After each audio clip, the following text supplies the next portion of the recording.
नमामि अमित ज्ञान रूपं कृपालम् अगम बोधदाता सुबुद्धि निधि विशालम् क्षमाशीलयति धीर गंभीर ज्ञानम् धर्म कील दृढ़ धीर समधीर ध्यानम् जगत त्राणकारी अघारी उदारम्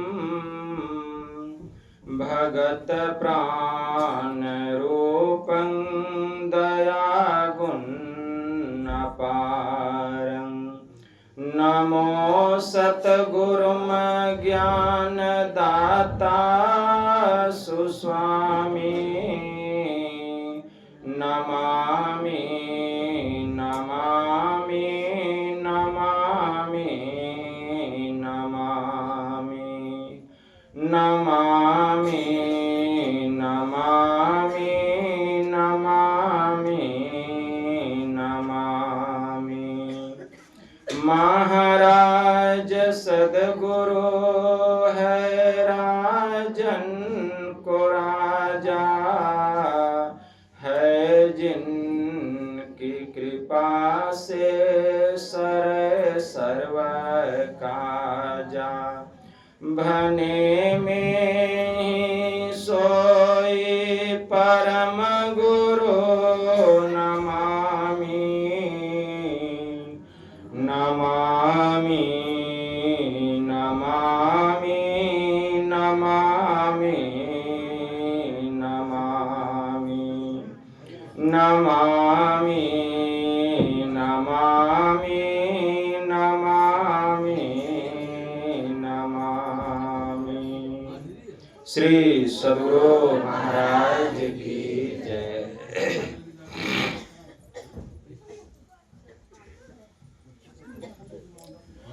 अव्यक्त रूप में परमाराध्य संत सद्गुरु महाराज के पावन कमल चरणों में बारंबार नमन। मंच पर विराजमान स्वामी गुरुनंदन जी महाराज के श्री चरणों में कोटि सह नमन।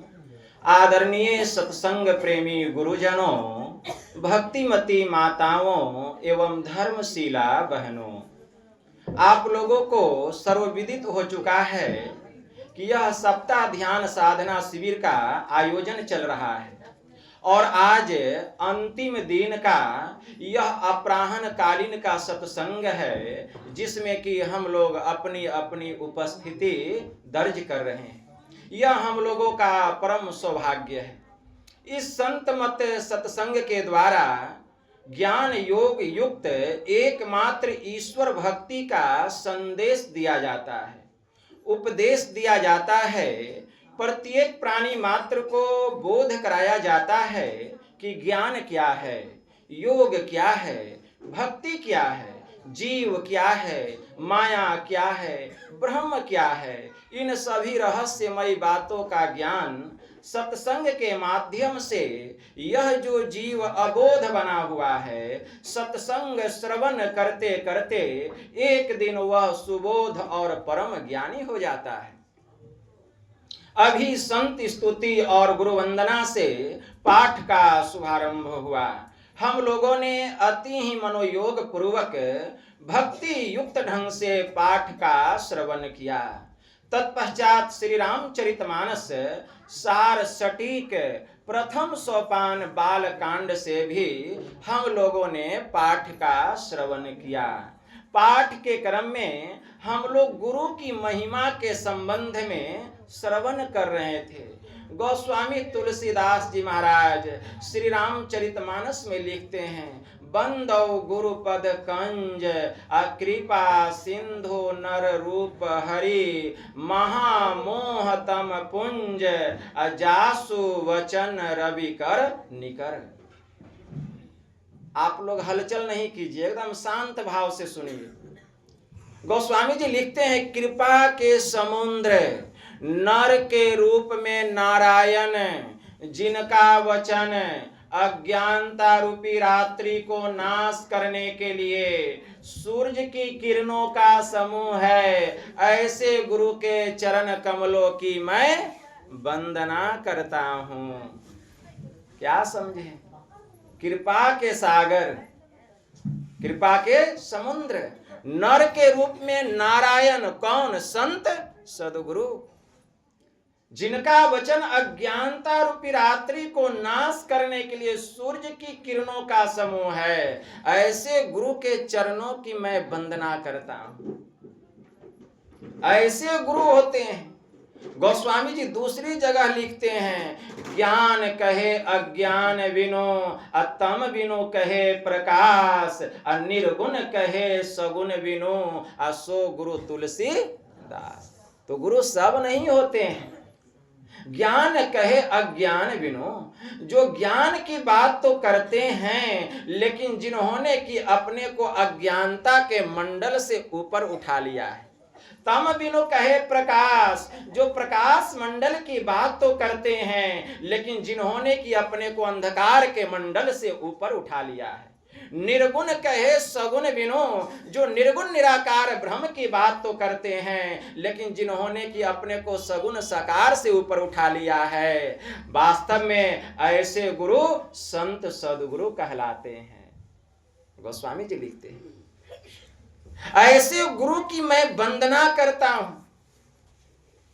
गोस्वामी तुलसीदास जी महाराज जब श्री रामचरितमानस की रचना किए तो सब लोग उनको समझने लग गए कि गोस्वामी जी श्री राम के अनन्य भक्त हैं, क्योंकि उन्होंने श्री रामचरितमानस की रचना की।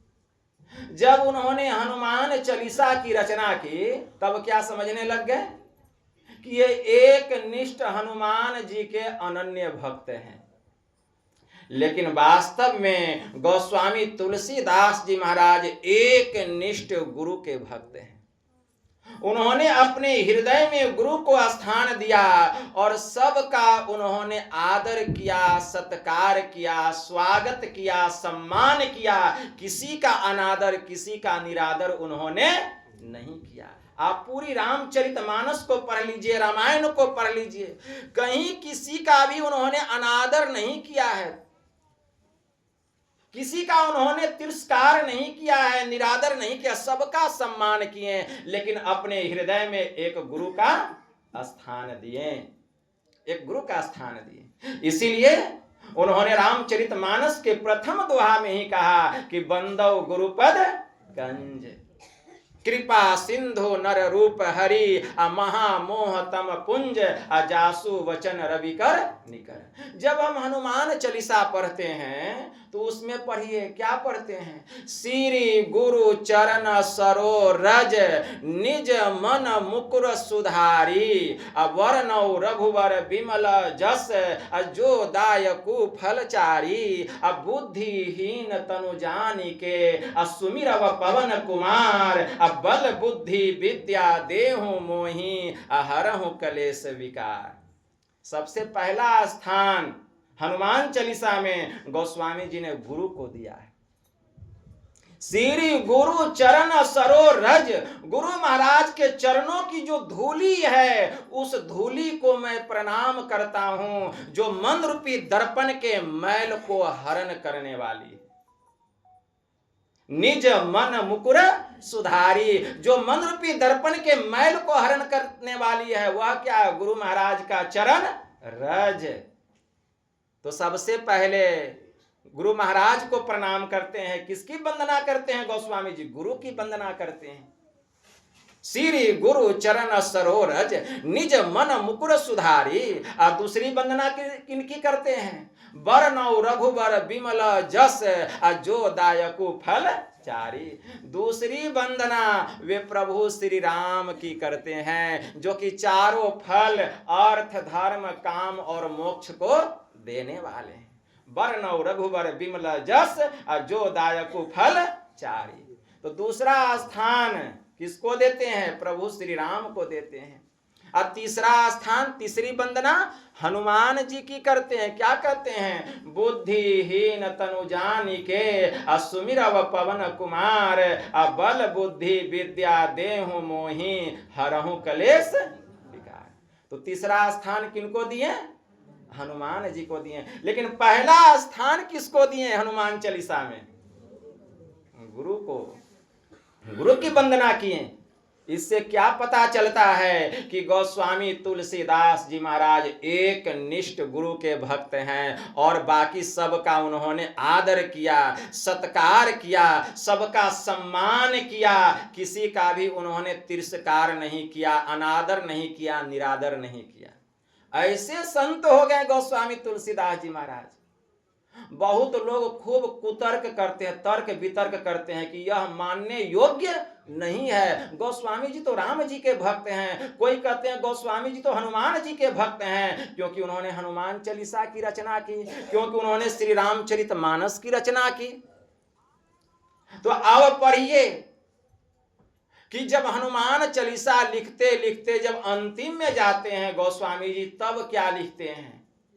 जय जय जय हनुमान गुसाई, कृपा करहु जो तुम ही सुहाई। यही लिखते हैं, जय जय जय हनुमान गुसाई, कृपा करहु जो तुम ही सुहाई। अगर वे हनुमान जी के भक्त होते, अगर गोस्वामी तुलसीदास हनुमान चालीसा लिख रहे हैं, अगर वे हनुमान जी के एक निष्ठ भक्त होते तो यही ना लिखना पड़ता कि जय जय जय हनुमान गुसाई, कृपा करहु जो तुम ही सुहाई। तो इसका मतलब है कि वे एक निष्ठ हनुमान जी के भक्त नहीं हैं, तब राम जी के भक्त हैं। अगर राम जी के एक निष्ठ भक्त होते तब क्या लिखते? जय जय जय हनुमान गुसाई, कृपा करहु रघुवीर की नाई। अगर एक निष्ठ राम के भक्त होते, गोस्वामी जी तो लिखते ना कि जय जय जय हनुमान गुसाई, कृपा करहु रघुवीर की नाई। ऐसा लिखे हैं? नहीं लिखे। तब क्या लिखे हैं? जय जय जय हनुमान गुसाई, कृपा करहु गुरुदेव की। अब यहाँ पूरा साबित हो गया कि गोस्वामी जी एक निष्ठ गुरु के भक्त हैं, एक निष्ठ गुरु के भक्त हैं। विनय पत्रिका में लिखते हैं, राम नाम कलि काम तरु, राम भगति सुरधेनु, सकल सुमंगल मूल जग, गुरुपद पंकज रेणु। कितना अच्छा लिखते हैं विनय पत्रिका में गोस्वामी जी कि राम नाम कलि काम तरु। इस कली काल में केवल राम के नाम का जप करना यह कल्प वृक्ष के समान है। कल्प वृक्ष, कल्प वृक्ष देवलोक में पाया जाता है, स्वर्ग लोक में पाया जाता है। वह ऐसा वृक्ष है कि जो वहां जाकर के बैठ जाए और जो जो वस्तु की मन में केवल कल्पना करने की देर है, पूरा होने में देर नहीं लगेगी। ऐसे ही एक मुसाफिर था, राह चल रहा था, राह चलते चलते एक घना वृक्ष दिखाई दिया। जेठ की दोपहरिया थी, उसके पांव जो है तप रहे थे, उसके शरीर से पसीना चू रहा था, बड़ा परेशान था, थका मारा हुआ था। सोच रहा था कि कहीं छायादार पेड़ मिल जाता तो थोड़ी देर मैं आराम कर लेता। अचानक उसको सामने में एक बड़ा घना वृक्ष दिखाई दिया, छायादार वृक्ष, और उसी पेड़ के नीचे जा करके वह बैठ गया। लेकिन वह साधारण पेड़ नहीं था, वह कल्प वृक्ष ही था। जैसे पेड़ के नीचे बैठा, थका हुआ तो था ही, मन में हुआ बहुत जोरों की प्यास लगी है, अगर कहीं पानी मिल जाता तो कितना अच्छा होता। बस सोचने भर की देर थी, सामने एक नदी बहने लग गई। सामने में एक नदी बहने लग गई। उसको आश्चर्य लगा, जब मैं यहाँ आ रहा था नदी थी नहीं, तुरंत नदी कहाँ से आ गई। लेकिन उसको पता ही नहीं है जिस पेड़ के नीचे बैठा है वह साधारण पेड़ नहीं, वह कल्प वृक्ष है। सामने में नदी बहने लग गई, वह नदी के किनारे गया, कुल्ला आचमन किया। उतना सोचने का समय किसको था? थका हुआ था, प्यासा था। कुल्ला आचमन किया, हाथ पैर मुंह धोया और एकदम पेट भर पानी पी लिया और उसी पेड़ के नीचे आकर के फिर विश्राम करने लगा। अब मन में हुआ बहुत जोरों की भूख लगी है, अगर कहीं से भोजन मिल जाता तो कितना अच्छा होता। इतना सोचने भर की देर थी कि एक सुंदर स्वर्ण पात्र में रंग बिरंग का मेवा, मिष्ठान, खान पकवान उसके सामने हाजिर हो गया। उसको आश्चर्य लग रहा था, ये सब क्या हो रहा है, लेकिन भूखा था, सोचने का समय उसके पास था नहीं। खूब पेट भर करके वह भोजन किया, और जब भोजन कर लिया तो अब तो पेट भर गया, अब उसको आलस्य आने लगा। वह क्या किया, लेट गया उसी पेड़ के नीचे। तो जमीन जो था बड़ा उबड़ खाबड़ था, उबड़ खाबड़ था। सोचता है जमीन तो बड़ा उबड़ खाबड़ है, अगर यहाँ तोशक तकिया लग जाता तो कितना अच्छा होता। यह सोचने भर की देर थी, तुरंत वहां तोशक तकिया लग गया। उसको तो आश्चर्य हो रहा था, ये सब कैसे हो रहा है, लेकिन उतना समय था नहीं, थका हुआ था, लेट गया। फिर आसमान पर नजर गई, देखता है पेड़ पर चिड़िया मैना बैठी, कहीं बीट कर देगी, कहीं चारों तरफ अगर घिर जाता, चारों तरफ पर्दा लग जाता तो मैं आराम करता। तुरंत चारों तरफ पर्दा लग गया, अब आराम करने लगा। उसको नींद आ गई। जब उसकी नींद खुली तो देखता है कि अब तो अंधेरा छा गया है। अब उसको डर लगने लगा, सामने में घना जंगल था, मन में होने लगा अंधेरा हो गया, घना जंगल है, और कहीं बाघ आए और हमको मार के खा जाए तब क्या होगा। इतना सोचना था कि जंगल से एक बाघ निकला और उसको मार के खाइए गया। तो कहने का भाव है कि राम नाम कली काम तरु। इस संसार में केवल राम का नाम का जप करना यह कल्प वृक्ष के समान है, और अगर किसी को कल्प वृक्ष मिल जाए तो उससे भी सुख और शांति मिलने वाली। राम भगति सुरधेनु। और इस कली काल में परमात्मा के सगुण साकार रूप का भजन करना, मतलब इधर उधर पूजा करना, पाठ करना, देवालय में, तीर्थों में, धामों में जा करके, यह क्या है, राम नाम कली काम तरु और राम भगति सुरधेनु। यह काम धेनु गौ के समान है। हम लोग भी इधर उधर जाते हैं, पूजा करते हैं, पाठ करते हैं, तो कहते हैं यह काम धेनु गौ के समान है। एक बड़े उच्च कोटि के महापुरुष हो गए महर्षि वशिष्ठ मुनि। महर्षि वशिष्ठ मुनि के पास कामधेनु की पुत्री नंदनी थी। नंदनी जंगल में रहते थे, कुटी बना करके रहते थे, और जो जो कामना नंदनी से करते थे सब कुछ दे देती थी। एक दिन महर्षि विश्वामित्र मुनि बहुत सारे फौज लेकर के उसी जंगल के रास्ते आ रहे थे। सब लोग थका हुआ था, भूखा प्यासा था। वहीं पर अपना तंबू गाड़ दिए महर्षि विश्वामित्र मुनि। सब लोग भूखा प्यासा था। सामने नजर पड़ी कुटिया में, जाते हैं, उसमें महर्षि वशिष्ठ मुनि रहते थे। जा करके कहते हैं कि देखिए बहुत जोरों की भूख लगी है, कुछ भोजन मिलेगा। तो महर्षि वशिष्ठ मुनि कहते हैं, हाँ, मैं जितना आपके साथ में लोग हैं, फौज हैं, मैं सबको भर पेट भोजन कराऊंगा। सोचने लगे कि इनकी कुटिया में न चावल है, न आटा है, न तेल है, न खाने पीने का कोई सामान ही है। आप कहते हैं कि सबको भोजन कराऊंगा, न एक बर्तन दिखाई दे रहा है, कहां से कराएंगे। वे कहते हैं आप चिंता नहीं कीजिए, आप लोग बैठिए, मैं सबको भोजन कराता हूं। सब लोग बैठ गए। जाते हैं महर्षि वशिष्ठ मुनि नंदनी के पास और इच्छा व्यक्त करते हैं कि इतने लोग आए हैं, सबका भोजन का प्रबंध करो। नंदनी तुरंत सबके भोजन का प्रबंध कर देती है, और महर्षि वशिष्ठ मुनि विश्वामित्र मुनि सहित सब सिपाहियों को भोजन कराते हैं। सब लोग ढकार मारने लगते हैं, एकदम मन भर पेट भर करके भोजन करते हैं। लेकिन विश्वामित्र मुनि सोचने लग गए, इनके पास तो कुछ है नहीं, फिर इन्होंने हम लोगों को भोजन कहाँ से कराया, पूछना चाहिए। आते हैं, कहते हैं कि हे महर्षि वशिष्ठ ऋषि, आपके पास न कोई बर्तन दिखाई दे रहा है, न खाने पीने का सामान दिखाई दे रहा है, लेकिन आपने हम लोगों को इतना सुंदर स्वादिष्ट भोजन कैसे कराया। तो महर्षि वशिष्ठ मुनि कहते हैं कि हे विश्वामित्र मुनि, आपको नहीं पता है मेरे पास कामधेनु की पुत्री नंदनी है। मैं उससे जो जो चाहना करता हूँ वह हमको दे देती है, उसी से मैंने आप लोगों को भोजन कराया। अब तो विश्वामित्र मुनि के मन में लोभ हो गया, अरे यह नंदनी तो मेरे पास होना चाहिए, मैं तो राजा हूँ और यह तो साधु है, महात्मा है, यह क्या करेगा नंदनी को रखे, मेरे पास रहेगी तो प्रजा की सेवा होगी। वे कहते हैं कि हे महर्षि वशिष्ठ मुनि, क्या हुआ?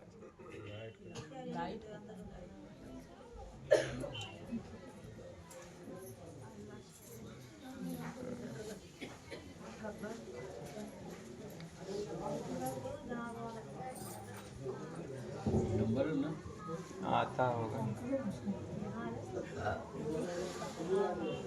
कहाँ